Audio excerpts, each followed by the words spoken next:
Rally for Bobby, Chapter 20, One Crazy Summer by Rita Williams Garcia. When Sister Pat pinned the picture of Bobby Hutton to the wall next to the other revolutionaries, I learned who he was. I finally read about him in the Black Panther newspaper. The article reported how the people wanted to name the park after Bobby. The article also retold what had happened to him. I kind of remembered having watched the news with Big Ma a few months ago and hearing about the shooting in Oakland. Now the shooting seemed closer, more real. Bobby Hutton was the first member of the Black Panthers, other than the leaders. He was so young, the Black Panther leaders Huey Newton and Bobby Seale made him get his mother's permission to join. He was also the youngest Black Panther to die for the cause. He was only 6 years older than I was. The newspaper had said how the police ambushed the Black Panthers while they were in a car and how the Panthers fled inside a house for shelter. That there was a shootout, that the police fired at the Panthers and the Panthers fired at the police. That's when little Bobby came outside to surrender and took off all his clothes except his underwear to show that he had no gun. They shot him anyway. Over and over and over. That was this past April, 2 days after Reverend King was killed. After reading about Bobby Hutton, I had begun to look around at the Panthers who helped at the center, and the young ones on the street, patrolling and passing by. I had looked really hard at them and had seen that they were teenagers or were a little older, like Sister Pat and Crazy Calvin. I couldn't stand Crazy Calvin, never called him Brother Calvin, or went out of my way to speak to him. But I didn't want him to see him get shot because he was wearing his Off the Pig t-shirt. Reading that article had made me both angry and afraid. Angry someone as young as Bobby had been killed, and afraid that if he could get shot for being with the Panthers, maybe it was too dangerous for us to be at the Black Panthers summer camp. After all, they weren't teaching us how to deal with the police for nothing, and I was tall for my age. No one would think I was just a girl going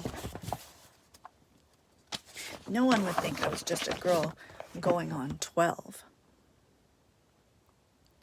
The police who patrolled the center could be chasing someone, burst in, shoot first, and ask questions later. Maybe we didn't have to come to the center to learn our rights and to have breakfast. If Cecile let me cook dinner in her kitchen, she'd let me fry some eggs or pour some cereal in her kitchen too.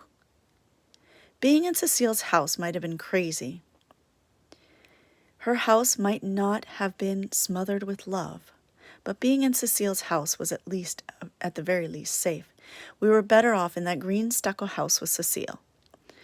What would Papa have said if he knew I was bringing Vanetta and Fern to a summer school where police cars drove by to see what we were doing? I was supposed to look after Vanetta and Fern, not put them in danger. I wished I hadn't opened up that newspaper. I wished I could go right on thinking we were having breakfast, painting signs and learning our rights. I wished I didn't know that I was marching my sisters into a boiling pot of trouble cooking in Oakland. But it was too late for wishing. I knew full well what I knew. I could barely give Sister Mukambu my full attention. She said we would be attending a rally 2 Saturdays from today, something about freeing Huey and naming the park across the street after little Bobby Hutton. Hearing Bobby Hutton's name had shaken me out of my thoughts. My hand shot up before I had the words formed in my mind. I knew rally meant protest, and that protest meant could mean riot. After all, I read the papers. I watched the evening news. A protest was never a love-in. Sister Mukambu was still smiling when she recognized me. I bet she thought I was going to talk about the newspaper article or say something revolutionary. I said, "I'm sorry, Sister Mukambu, but my sisters and I can't go to the rally." I knew I surprised her because I'm not an I can't kind of person. I might as well have said we didn't come here for the revolution. Sister Pat said, "Don't worry, sis. I know Sister Ninzilla. She'll let you go." I got over her saying she knew my mother when I barely knew Cecile. Besides, I had bigger fish to fry. I said, "It's not my mother who's saying no. I'm saying no, we can't go." Then Vanetta called out, "We can too go to the rally," and Fern said, "We surely can." Vanetta and Fern didn't know what they were saying. They just didn't want to be left out of any activity concerning those Yankton girls or that Hirohito, still wearing his same old Oakland Raiders jersey. Sister Mukambu asked for respect and order in the classroom. We quieted down. She said she would speak to me later and continued talking about the rally and honoring Bobby Hutton and freeing Huey. Then she said the very thing that was sure to defeat me. She said, "We have been asked to do a special presentation at the rally." My sisters' faces lit up. We could perform a play, do a group dance, or recite poetry. Or if anyone has a special talent to display, you can do that too. I was sunk. Talent to display was enough to sway Vanetta and Fern. There was no way to keep Vanetta from throwing herself on stage after Sister Mukambu said those 3 words. Vanetta is all ham and show. Any occasion, even a riot in the making, would have been good enough to perform at. Fern is no better. She sings like a bird, is cute, and like Vanetta, cannot resist the lure of applause and attention. I don't have anything to be vain about. I have no talent to show. Even if I did, I have no desire to throw myself before people for their applause. I dance because the lessons are paid for, and Papa feels all girls should dance ballet and tap.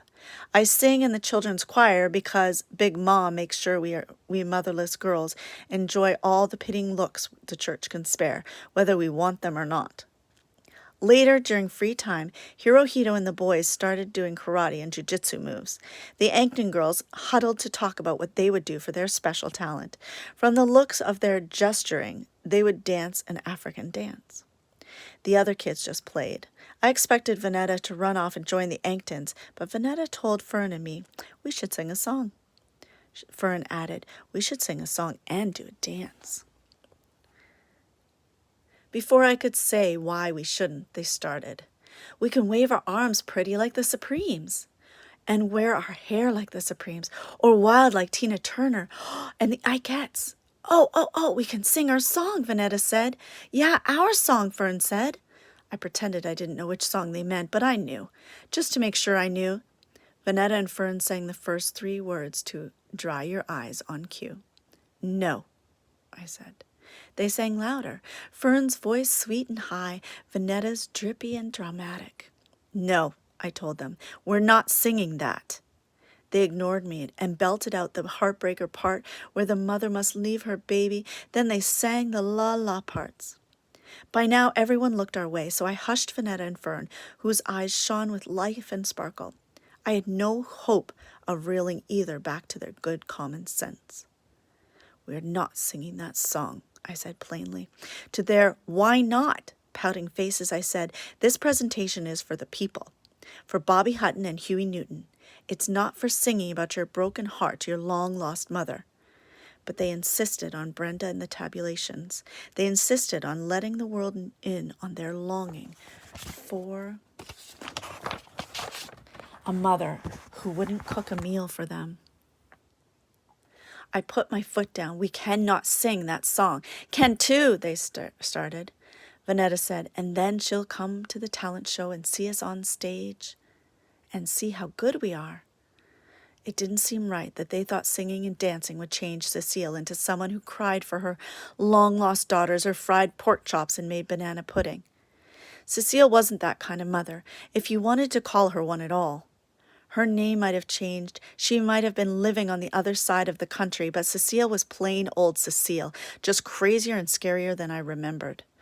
I told them outright, we could sing Dry Your Eyes like Brenda and the Tabulations and dance like the Ikettes. Cecile won't come to the rally and cheer us on. They said I was wrong about Cecile and wrong about what we could and could not sing for the talent show. I said, those people aren't rallying for a TV set. They're rallying to free Huey and to change the name of the park. The mayor, the judge, and the police aren't going to just say, fine by us. There's going to be trouble cooking at that rally. Vanetta sang, spoil sport, war reward. Then Fern joined her. I said, "Fine, but I'm not singing with you." Sister Mukambu said she needed help with something. Everyone raised his or her hand, but she called my name, even though I kept my hand down. I couldn't say I was surprised. Sister Mukambu said, "What's troubling you, Sister Delphine? Why don't you want to participate in the rally?" "Sister Mukambu, it's all dangerous. Just being here at the center is dangerous." She was silent for a while. "I see." That meant she wasn't going to lie to me. I wanted to still like her. I couldn't if she lied to me. "I have to look out for my sisters, you know," Sister Mukambu said. "We look out for each other. The rally is one way of looking out for all of our sisters, all of our brothers. Unity, Sister Delphine. We have to stand united." I was thinking, alive. We have to be alive. Wouldn't little Bobby rather be alive than be remembered? Wouldn't he rather be sitting out in the park than having the park named after him? I wanted to watch the news, not be in it. The more I thought about it, the more I had my answer. We were staying home tomorrow, and the next day and the day after that. We certainly weren't going to be in no rally.